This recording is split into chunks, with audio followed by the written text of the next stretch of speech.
And folks, we're going to go live on Facebook now.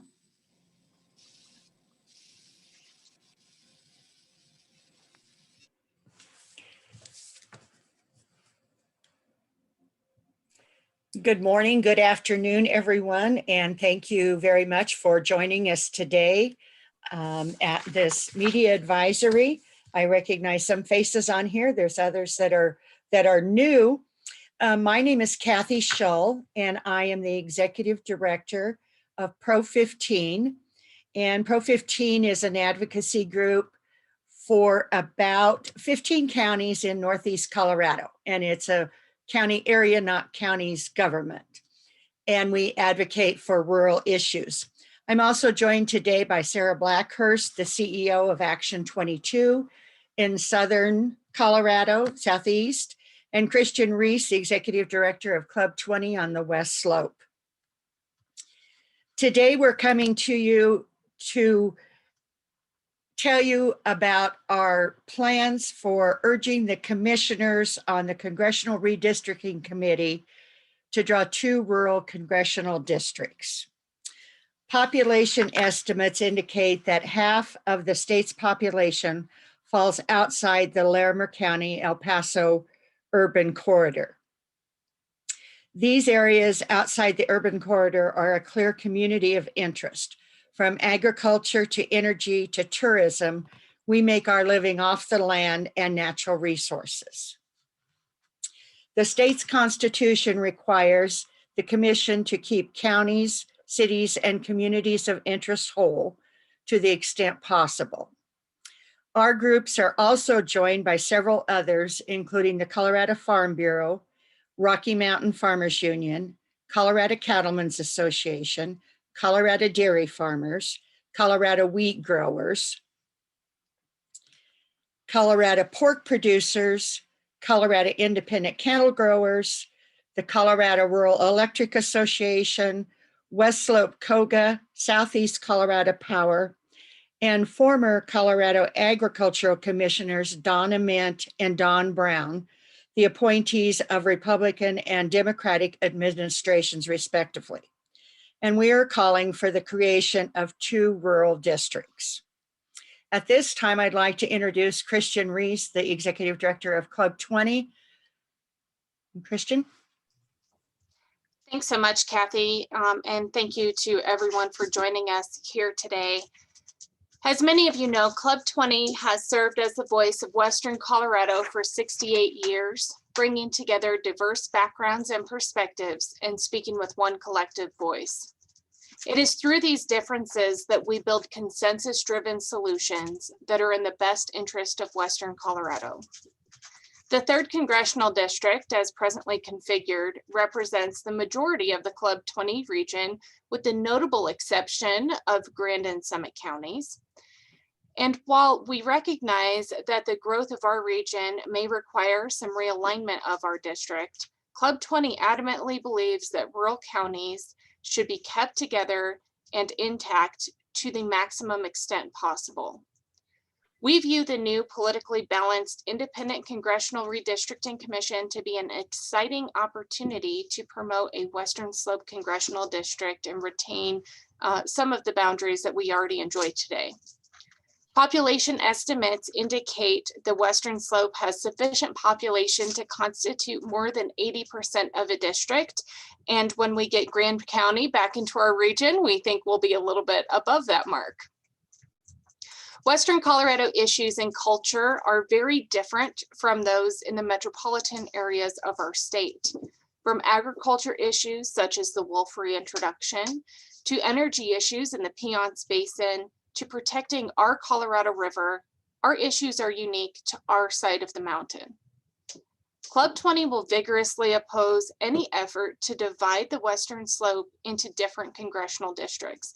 And we strongly urge the Congressional Redistricting Commission to draw 2 districts outside of the urban corridor, keeping one in Western Colorado and keeping Western Colorado whole. I'd now like to turn it over to Club 20 Board Chair and Grand County Commissioner Merritt Linke for his remarks. Thank you, Christian. great conversation here. And just a little bit of background, as Christian said, I'm Grand County Commissioner. This is my 9th year of doing that, but my family actually homesteaded in Grand County in 1883. So we've been around here a long time.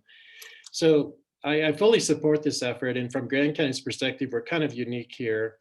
And I have 3 things that I wanted to point out here. And first of all, the representation that we have in Grand County is not quite the same as it would be if we were whole with the Western Slope. And I have nothing against Congressman Neguse. He does a great job of reaching out to Grand County, but in a lot of ways, it's unfair to him that he tries to represent the interests of Boulder County and the Front Range, but he's at odds with the people in Grand County.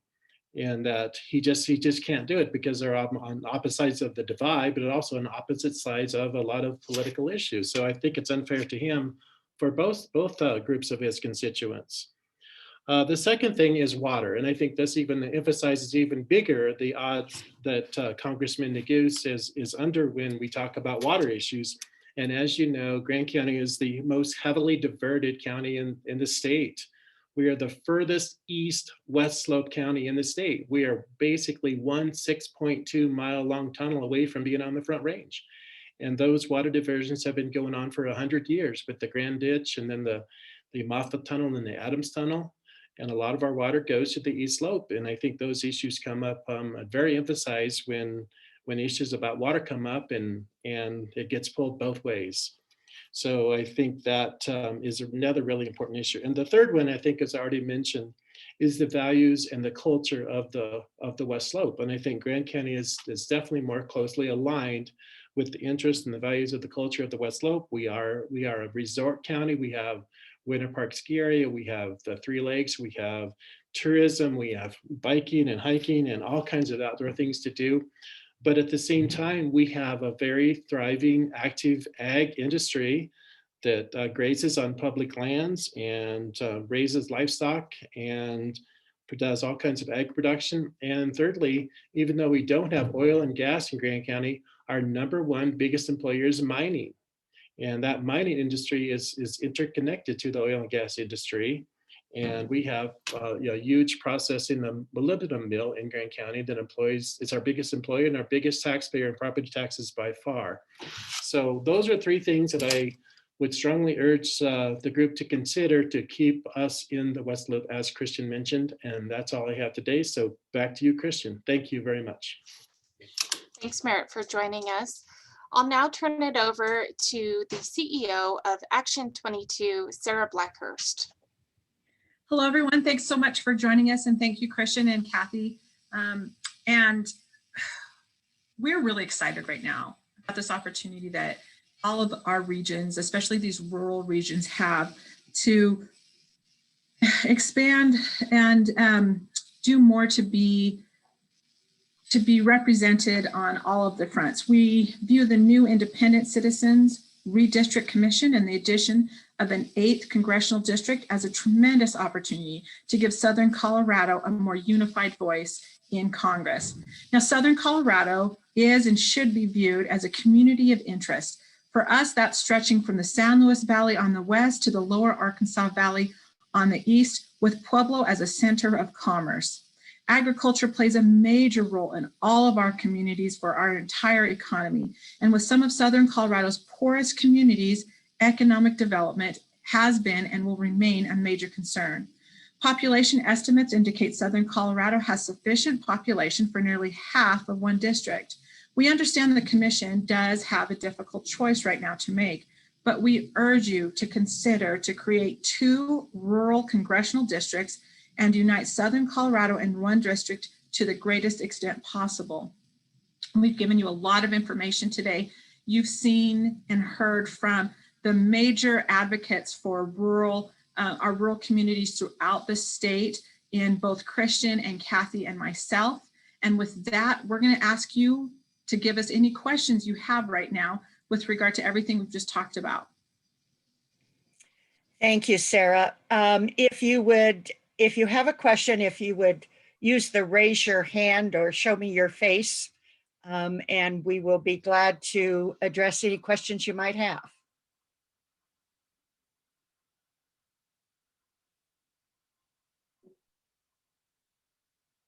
Evan. Can you hear me? Yes, please go ahead. Okay, thanks. This is Evan Weiloge from the Gazette, Colorado Springs Gazette, Denver Gazette, and Colorado Politics. I guess my question is, can you all agree on where you would prefer to see the division between these two rural counties? And can you talk a little bit about, because I haven't looked at these numbers in great detail recently, but can you talk a little bit about the number of rural Coloradans in relation to the projected number of Coloradans per congressional district?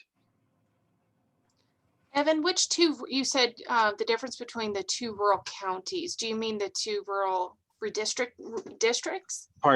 Yes, pardon me. The two rural, if you all had your druthers and you had two rural congressional districts, where would you all agree that you would see the division between those two districts?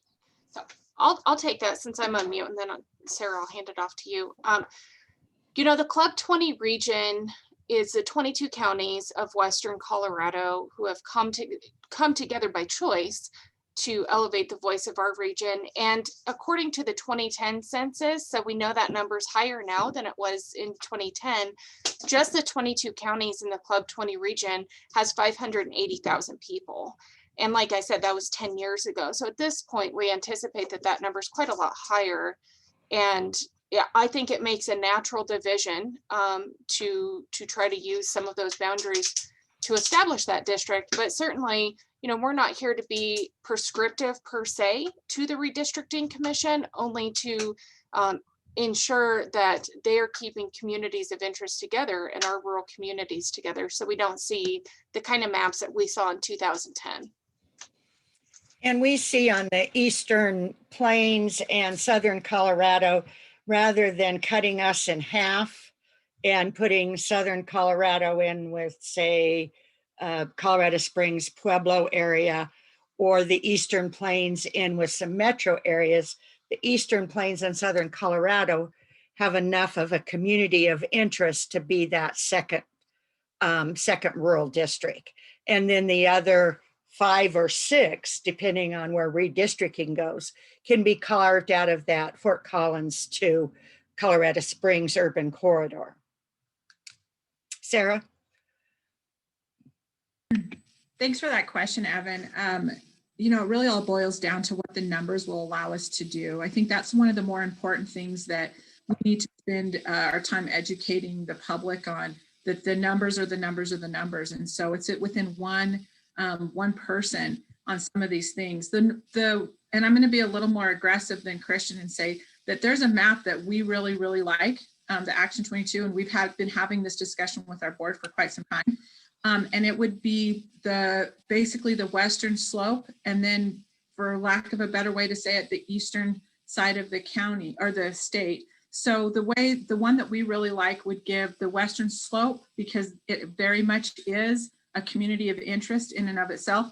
It would put the San Luis Valley in on the eastern side of the state. It would, for the Action 22 and Pro 15 maps, that would join those together. And it would give El Paso County its own district. Those are the numbers that would work out and honestly keep the communities of interest whole. So while I agree with Christian, the western slope definitely needs to be kept whole, and we would join their argument in that anything less is just not serving the intent of redistricting.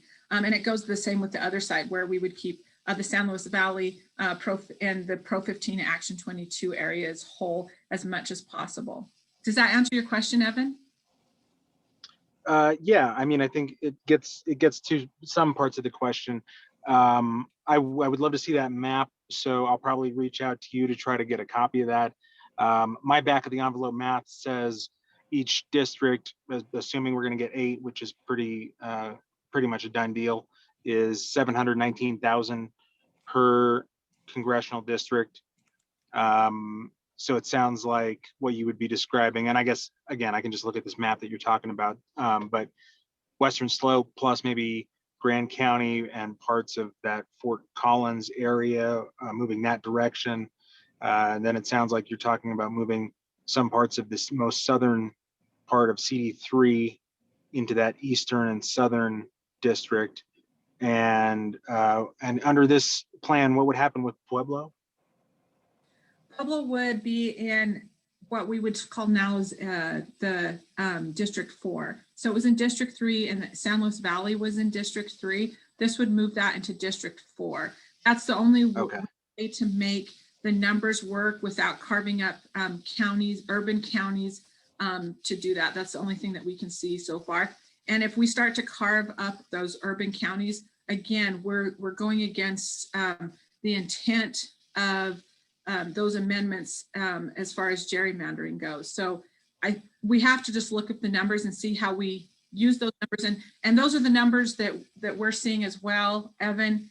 And that was what this map was loosely based on without having solid numbers. That's what that map was loosely based on. But we'll send it up to you as soon as possible. And then if there's anything else, let us know. That's what we're looking at right now. All right, thanks so much. Thank you, Evan. Jesse, I see that you have your hand up. Yeah, thanks, Kathy. And I'd love to see a copy of that map as well. This is a Okay. question more for Christian, I think, and maybe for Commissioner Linke. Why add Grand County in, but not the rest of Eagle County and Summit counties? Those are two Club 20 counties and two Western Slope counties as well. We're glad to have Summit and Eagle County in the third CD. We welcome them. There's no reason. It's absolutely insane that Eagle County is literally split in half by a road, one half being in the third CD and one half being in the second. And, you know, literally members not knowing which side of the road they're supposed to be on when they conduct meetings. It's just, this is why some of those rules were put in place, was because of some of the previous redistricting mishaps that we saw. So certainly we want Grand County back in the third desperately. If Summit and Eagle want to be in the third, we want Summit and Eagle in the third. So I'm not sure if that answers your question. And Commissioner Linke, I don't know if you have anything to add there. Just 100% agreement with Christian in that Summit County has very strong water diversions also, so that same argument would apply to them. And I agree with what Christian said. If they want to be in, I think it should be, again, part of keeping the Western Slope whole. I think it's better for everyone them in that same congressional district. Grand County just got picked because I'm on the call today, and because Grand County is a headwaters, it's a headwaters county, and it is truly a Western Slope county. The water, yes, it's the furthest east county, but the water does go west, so technically it is a Western Slope county. Well, and when we look at, you know, watershed protection and healthy forest management, you know, that's not a county specific activity. That's a regional type of activity where we're looking at the forests that span our watersheds. And those are the types of issues that should be kept in one district as we work together to try to eliminate as many of our catastrophic wildfire events as possible, and to try to do some healthy forest management to ensure that there's adequate water supply in our Colorado River to be diverted over to Denver. But that's a whole nother thing. Did that answer your question, Jesse? Yes, thank you. They want them all. Any other questions? We thank you for your time, and we don't want to take up any extra time, but we're more than happy to answer questions. All right. Well, thank you all very much for being on the call with us. We are really excited about forming these two rural districts of community interest and economic likes, and hope that we will continue this conversation as the redistricting moves along. Thank you all very much for being with us today. Thank you all.